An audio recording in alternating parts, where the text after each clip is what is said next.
So ayan mga kadrama-rama, alam ko pong inaabangan nyo po no, yung next na mangyayari po dito sa Abot Kamay ng Pangarap dahil sobrang nakaka-tense na nga po no, at saka nakaka-excite na nga din po yung pinapakita ni Director every episode dito sa Abot Kamay ng Pangarap. At alam naman po natin mga kadrama ngayon na kung saan itong si Claire ay talagang nagparaya nga po talaga sa pagmamahal niya nga po dito kay RJ dahil nalaman din talaga ni Claire mula dito kay Lynette na mahal na mahal pa rin talaga ni Lynette itong si RJ, at nakita din talaga ni Claire kung paano talaga mag-care itong si RJ dito kay Lynette, diba? Kaya itong si Claire ay na sobrang nakapahanga po mga kadrama no, dahil nga po sa kanyang pagiging maintindihin, kaya yan nakipag-break nga po siya mismo dito kay RJ.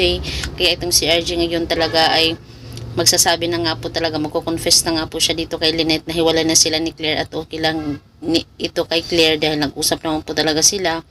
Kaya mula po dito ay malalaman po talaga ito ni Morgana or ito ni Moira dahil alam naman po natin mga kadrama na ito yung trabaho niya, talagang bantayan yung buhay ni Lynette no, at saka ni RJ dahil hanggang ngayon nagsiselos pa rin talaga itong si Moira na itong si RJ ay si Lynette yung mahal niya.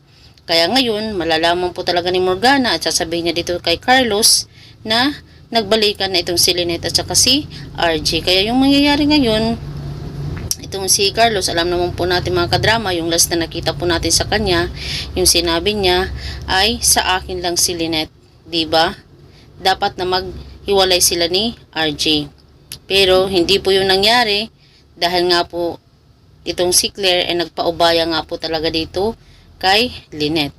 So yung mangyayari ngayon dahil sa pag-uusap ni Carlos at saka ni Moira ay sasabihin ni Carlos na Moira, gumawa ka ng paraan na maghiwalay si Lynette at RJ, kung hindi isusumbong kita sa kanila na ikaw si Moira at buhay na buhay kaharap nila. Diba?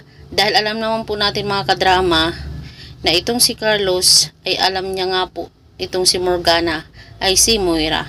Kaya magkuntsaba nga po talaga sila sa pag-iibigan nitong Lynette at saka si RJ dahil gusto ni Carlos mapunta si Lynette sa kanya at saka ito namang si Moira o si Morgana ay gusto niyang mapunta si RJ sa kanya. Gusto niyang maibalik yung pagmamahalan nila. Kaso nagpaanal na nga po ito at ngayon ay kinikilala itong si Morgana na hindi si Moira kundi yung kapatid ni Moira. So mga kadrama, alam ko nagagawa talaga na naman ang paraan itong si Carlos. Kung hindi ito magawa ni Moira, si Carlos mismo talaga yung gagalaw. Diba? Dahil alam naman po natin na itong si Carlos sobrang, yung pagmamahal niya ba kay Lynette na nasubrahan na. Hindi niya na makontrol yung sarili niya. Grabe no? At ayan, magtutulungan na naman itong dalawa na to. Kaya mga kadrama, abangan po natin yung senaryo na mangyayari po dito dahil yung pagmamahalan ni Lynette at saka ni RJ ay meron na namang sisira. Ay nako talaga. So yun lang po mga kadrama. Don't forget to please like, share, and subscribe my channel para sa susunod na videos na update ko po kayo mga kadrama.